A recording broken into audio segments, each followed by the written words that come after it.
જિંદગી કાપવાની નથી, જિંદગી તો હસતા મુખે જીવવાની અને ઉમદા કાર્યોથી ગુણાતીત બનાવવાની છે.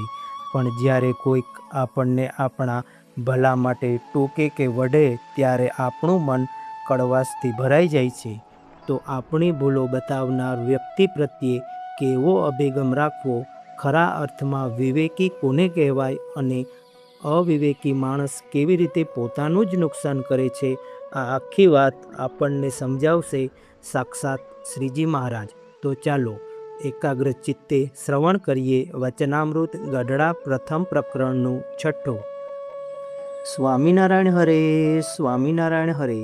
સંવંત 1876ના માગસર સુધી 9મીને દિવસ શ્રીજી મહારાજ શ્રી ગઢડા મધ્યે દાદા ખાચરના દરબારમાં વિરાજમાન હતા અને સર્વ શ્વેત વસ્ત્ર ધારણ કર્યા હતા અને પોતાના મુખારવિંદની આગળ મુનિ તથા દેશ દેશના હરિભક્તની સભા ભરાઈને બેઠી હતી. પછી શ્રીજી મહારાજ બોલ્યા, જે આ સત્સંગમાં જે વિવેકી છે તે તો દિવસે દિવસે પોતાને વિશે અવગુણને દેખે છે અને ભગવાનને ભગવાનના ભક્તને વિશે ગુણને દેખે છે અને ભગવાનને સાધુ પોતાના હિતને અર્થે કઠણ વચન કહે છે, તેને પોતાના હિતકારી માને છે અને દુઃખ નથી લગાડતો, તો તે દિવસે દિવસે સત્સંગને વિશે મોટપ પામે છે.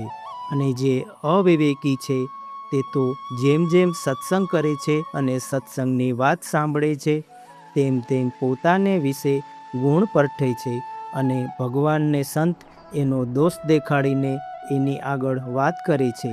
તે વાતને માને કરીને અવળી લે છે અને વાતના કરનારાનો અવગુણ લે છે. તે તો દિવસે દિવસે ઘટતો જાય છે અને સત્સંગમાં પ્રતિષ્ઠાહીન થઈ જાય છે.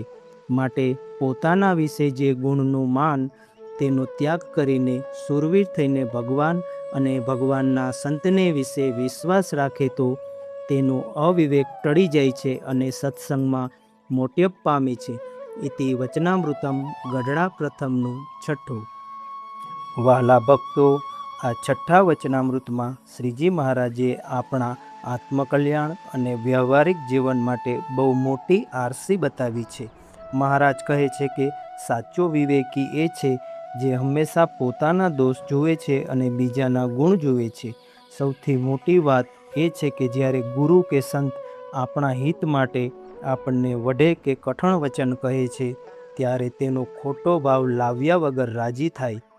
તે જીવ સત્સંગમાં અને જીવનમાં આગળ વધે છે.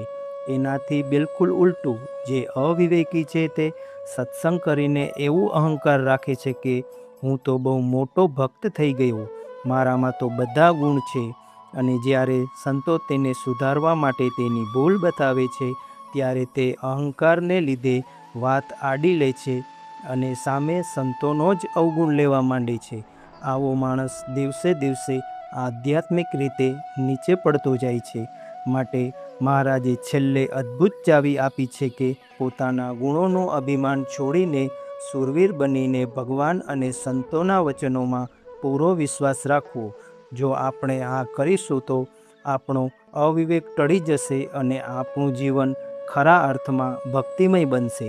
જો મહારાજનો આ વિવેક શીખવતો યુગાતીત સંદેશ તમને સ્પર્શી ગયો હોય તો વિડીયોને લાઈક કરજો અને સત્સંગના ભાઈઓ બહેનો સાથે આ વિડીયો જરૂરથી શેર કરજો.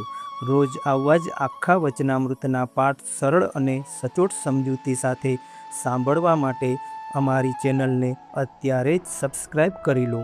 કોમેન્ટમાં જય સ્વામિનારાયણ લખજો.